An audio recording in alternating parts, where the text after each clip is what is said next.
అనంతపురం జిల్లా అనంతపురం పట్టణంలో అనంతపురం జిల్లా క్రికెటర్ల ఆధ్వర్యంలో గత 55 సంవత్సరాలుగా అనంతపురం జిల్లాలో విశిష్ట సేవలు అందించిన రూరల్ డెవలప్మెంట్ ట్రస్ట్ ఆర్డీటీకి మద్దతుగా పెద్ద ఎత్తున భారీ ర్యాలీ నిర్వహించారు. జిల్లా చరిత్రలో ఎన్నడూ లేని విధంగా అనంతపురం జిల్లాలోని సీనియర్ క్రికెటర్లు ఆర్డీటీ కోసం కదం తొక్కారు.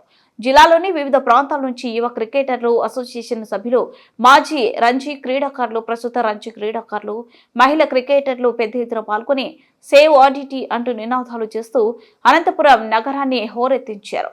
జిల్లా క్రికెటర్ల ర్యాలీ అనంతపురం నగరంలోని టవర్ క్లాక్ దగ్గర ప్రారంభమై కలెక్టర్ ఆఫీస్ దగ్గర ఉన్న విన్నెస్ట్ ఫెర్రర్ విగ్రహం వద్ద సభ అనంతరం ముగిసింది. ఈ సందర్భంగా ఏర్పాటు చేసిన క్రికెటర్ల సభలో జిల్లా క్రికెట్ అసోసియేషన్ అధ్యక్షులు ప్రకాష్ రెడ్డి మాట్లాడుతూ ఆర్డీటీని కాపాడుకోవాల్సిన బాధ్యత అందరిపైన ఉందని, ఆర్డీటీకి అన్ని విధాలుగా క్రికెటర్లందరూ తోడుగా ఉంటామని, వారి సేవలు జిల్లాలో కొనసాగాలని డిమాండ్ చేశారు.